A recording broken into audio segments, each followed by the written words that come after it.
1912 में एक विशालकाय समुद्री जहाज बनाया गया जिसके बारे में कहा जाता था कि इसे तो भगवान भी नहीं डुबा सकते। टाइटैनिक नाम का ये जहाज 269 मीटर लंबा था और उस वक्त स्टील से बनाया गया था। चालक दल और यात्रियों को मिलाकर इस पर करीब 3300 लोगों के ठहरने की सुविधा थी। लेकिन ब्रिटेन से अमेरिका जाते वक्त अटलांटिक महासागर में एक रात हुए हादसे के बाद ये जहाज महज कुछ घंटों में डूब गया। इसका मलबा आज तक वहीं पड़ा है, इसे आज तक निकाला नहीं जा सका है। जानकारों का कहना था कि इंजीनियरिंग के लिहाज से ये डिजाइन के आधार पर विकसित पहला जहाज था जिसमें कई वाटर टाइट कंपार्टमेंट बनाए गए थे। जहाज का डिजाइन कुछ ऐसा था कि अगर जहाज का कोई एक कमरा पानी से भर जाए तो वह दूसरे कमरे को डुबा नहीं सकता था। जहाज बनाने और नेविगेटर सिविल इंजीनियर थियरी के अनुसार टाइटैनिक का प्रचार इस तरह से किया गया था कि यह जहाज डूब नहीं सकता। इसकी वजह यह थी कि इसमें बहुत सारे तहखाने बनाए गए थे जो वाटर टाइट दीवारों से बने थे। तहखाने की 2 कतारों में पानी भरने की स्थिति में भी जहाज डूबने वाला नहीं था। लेकिन अपनी पहली जर्नी में ये जहाज अपना नाम एक खतरनाक और दिल दहला देने वाली कहानी में लिख दिया। जर्मनी और ब्रिटेन की शिपिंग कंपनियों में समुद्र पर बादशाहत जमाने के लिए छिड़ी जंग में व्हाइट स्टार लाइन को अपनी जगह बनानी थी। इन्हें कुछ ऐसा करना था जो बिल्कुल अनोखा हो। व्हाइट स्टार लाइन थी तो ब्रिटिश कंपनी, लेकिन उसकी अपने ही देश की कनार्ड शिप कंपनी से कड़ी टक्कर चल रही थी। कनार्ड जो कि लग्जरी और स्पीड वाली जहाज बनाती थी, लेकिन व्हाइट स्टार कंपनी इस मामले में उसको पीछे नहीं कर सकती थी। तो उसने कुछ नया और अलग सोचा। उसने स्पीड के बजाय यात्रियों की सुविधा पर ध्यान दिया। कंपनी ने उत्तरी आयरलैंड की हार्लैंड एंड वुल्फ शिपयार्ड को 3 जहाज बनाने का कॉन्ट्रैक्ट दिया। व्हाइट स्टार लाइन को ऐसे जहाज चाहिए थे जो उसके सितारों को बुलंद कर सके, और वाकई में जब उसका दूसरा जहाज तैयार हुआ तो लोगों को लगा कि क्या नायाब चीज है। करीब 270 मीटर लंबा और 28 मीटर से भी ज्यादा चौड़ा और 32 मीटर की ऊंचाई वाला एक जहाज उस समय पानी पर तैरती, इससे बड़ी कोई चीज नहीं देखी गई थी। इसे एक दूसरा नाम भी मिल गया था, पानी पर तैरता शहर। उस वक्त इसको बनाने में लगभग 48 करोड़ रुपए की लागत आई थी, जो आज के समय के लिहाज से बहुत ही ज्यादा है। 10 अप्रैल 1912 इस जहाज को इंग्लैंड के साउथहैम्पटन से अमेरिका के न्यूयॉर्क के लिए रवाना होना था, जो कि 6 दिनों की लंबी यात्रा के बाद पहुंचता। तट पर भीड़ जमा हो गई। अखबारों ने लिखा, यह जहाज तो डूब ही नहीं सकता। लेकिन उस पहली यात्रा में ही वह बात झूठ साबित हुई। उस समय तक के इतिहास का सबसे बड़ा और सबसे शानदार यात्री जहाज 4 दिनों बाद ही एक हादसे का शिकार होकर गहरे समुद्र में समा गया।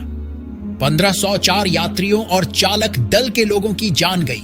उस ट्रेजेडी में पूरी सदी बीत गई, लेकिन ना तो वह दुर्घटना किसी को भूली है और ना ही वह जहाज टाइटैनिक। दोपहर का वक्त था जब टाइटैनिक ने साउथहैम्पटन के तट को छोड़ा और उसके छोड़ते ही उसके पीछे खड़ी थी। हाथ हिलाकर विदाई देती भीड़, जहाज पर सवार हर शख्स खुद को बहुत खास समझ रहा था। टाइटैनिक के कैप्टन एडवर्ड जॉन स्मिथ ने अपने डेक पर फर्स्ट क्लास पैसेंजर्स का स्वागत खुद किया था। पोर्ट पर खड़े होकर लोग तब तक निहारते रहे जब तक कि टाइटैनिक आंखों से ओझल नहीं हो गया।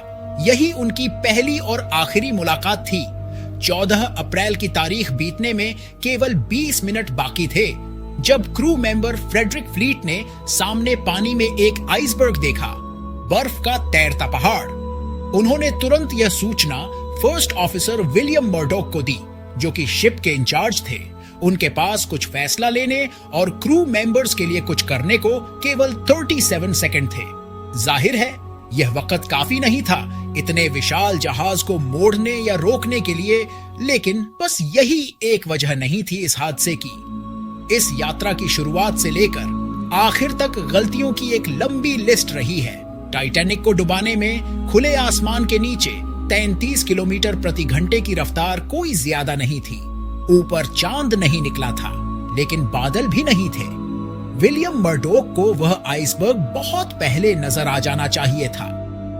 लेकिन उस समय उनके पास दूरबीन ही नहीं था। उनका काम था समुद्र पर नजर रखने का, और वह रात के अंधेरे में नंगी आंखों से यह काम कर रहे थे। नतीजा जो आइसबर्ग 1000 गज की दूरी से दिख जाना चाहिए था, वह दिखा 500 गज की दूरी से। अगर दूरबीन होती और फ्रेडरिक ने आइसबर्ग को पहले देख लिया होता तो जहाज के पास सिर्फ 37 सेकंड नहीं बल्कि 1.25 मिनट होते। जैसे ही यह सूचना फर्स्ट ऑफिसर मर्डोक तक पहुंची, उन्होंने टाइटैनिक की स्पीड कम करने और उसे दाईं तरफ मोड़ने का आदेश दिया। इंजनों को बंद कर दिया गया। यहां मर्डोक की गलती नहीं ठहराई जा सकती। जब अचानक से गाड़ी के सामने कुछ आ जाए तो अपने आप पैर ब्रेक पर कस जाते हैं और स्टीयरिंग दूसरी ओर मुड़ जाती है। टाइटैनिक के मुड़ने से उसका साइड का हिस्सा आइसबर्ग के सामने आ गया। जहाजी भाषा में इस हिस्से को कहते हैं स्टारबोर्ड। टाइटैनिक के तिरछे होने से उसका बड़ा सा भाग आइसबर्ग से टकराया और इससे नुकसान भी बहुत ज्यादा हुआ। विशेषज्ञों का मानना है कि अगर मर्डोक ने दिशा ना बदलवाई होती या स्पीड ना कम की होती तो जहाज का हेड आइसबर्ग से टकराता। हो सकता था कि तब नुकसान कम होता। उस जहाज के वायरलेस अधिकारी थे जैक फिलिप्स। जब एक बार टक्कर हो गई तो उनका काम था सभी तक इमरजेंसी मैसेज पहुंचाना, लेकिन उन्होंने टाइटैनिक पर सवार सभी यात्रियों तक पहले संदेश पहुंचाना ज्यादा जरूरी समझा। टक्कर के बाद कैप्टन स्मिथ ने मरीन आर्किटेक्ट थॉमस एंड्रयूज के साथ नुकसान का जायजा लिया। एंड्रयूज ने अनुमान लगाया कि जहाज को बचाया नहीं जा सकता और 1.5 घंटे में यह समुद्र के भीतर समा जाएगा।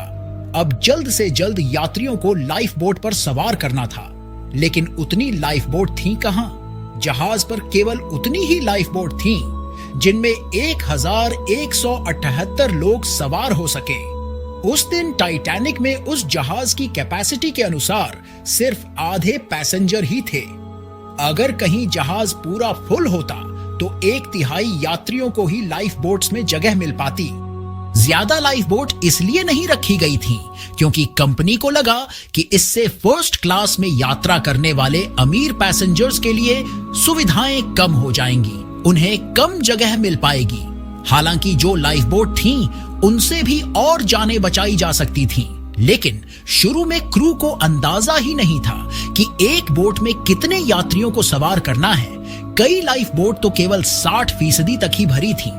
इसमें सबसे पहले फर्स्ट क्लास के पैसेंजर को भरा गया, उसके बाद सेकंड क्लास पैसेंजर को। थर्ड क्लास यात्रियों की तो किसी ने खोज खबर ही नहीं ली। उन्हें सबसे आखिर के लिए बचाकर रखा गया था। कैलकुलेशन में यह गलती इसलिए हुई क्योंकि इतने विशाल जहाज का कोई परमानेंट क्रू नहीं था। टाइटैनिक पर काम करने वाले ज्यादातर क्रू मेंबर आम मजदूर थे जो साउथहैम्पटन से जहाज के रवाना होने के चंद घंटे पहले ही पहुंचे थे। इन सभी को यात्रा शुरू होने के करीब कुछ समय पहले रिक्रूट किया गया था। ऐसे में बिना ट्रेनिंग और अनुभव के ये लोग यात्रियों की जान कैसे बचाते? अगर ज्यादा लाइफ बोट होती तो भी बहुत मुश्किल है कि ज्यादा जानें बचाई जा पाती, क्योंकि क्रू मेंबर्स को बिल्कुल अंदाजा नहीं था कि डूबते जहाज पर यात्रियों को किस तरह संभाला जाए।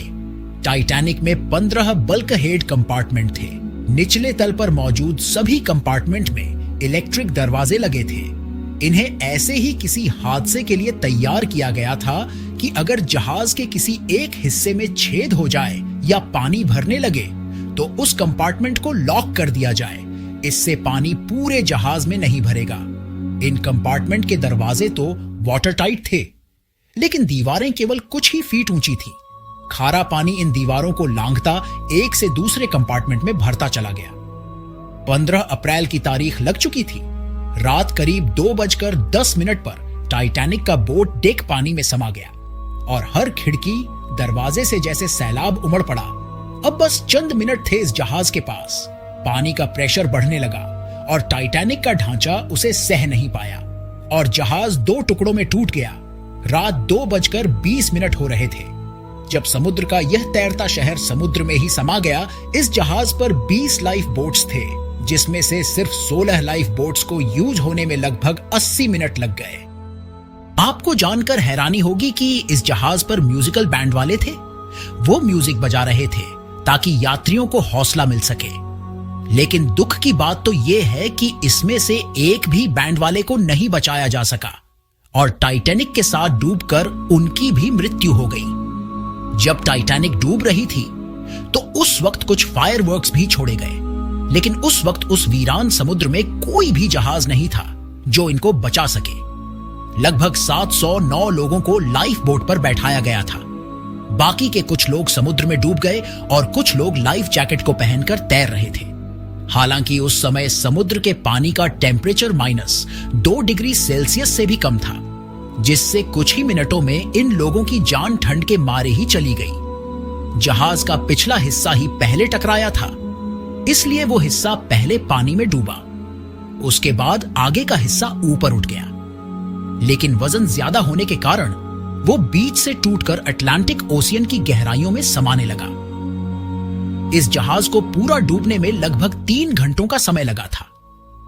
इस जहाज को डूबने के कुछ कारणों में यह भी कहा गया था कि इस जहाज के जो चेयरमैन थे, उन्होंने कैप्टन स्मिथ से कहा था कि इस जहाज की स्पीड को बिल्कुल भी कम नहीं करना, क्योंकि वो कनार्ड शिप को हर मामले में पीछे छोड़ने वाले थे। दूसरा कारण यह था कि जब टाइटैनिक रवाना हुआ था तो कुछ जहाजों के कप्तानों ने पहले ही वार्निंग दे रखा था कि आइसबर्ग समस्या बन सकता है, लेकिन उस समय किसी ने ध्यान नहीं दिया। तीसरा सबसे बड़ा कारण इस जहाज पर दूरबीन का इस्तेमाल ना होना। दोस्तों, लगभग 3800 मीटर नीचे ये जहाज आज भी अटलांटिक समुद्र की गहराइयों में पड़ा हुआ है, जिसे देखने के लिए कुछ लोग भी जा चुके हैं, जिसमें हाल ही में ओशियन गेट नाम की एक पनडुब्बी यहां पर हादसे का शिकार भी हो गया है। तो दोस्तों, टाइटैनिक की ये रियल कहानी आपको कैसे लगी, कमेंट में जरूर बताइए। अगर चैनल पर नए हैं तो आज ही सब्सक्राइब कर लें, ताकि हमारा और आपका साथ ऐसे ही रोचक विषय के साथ लंबे समय तक चल सके।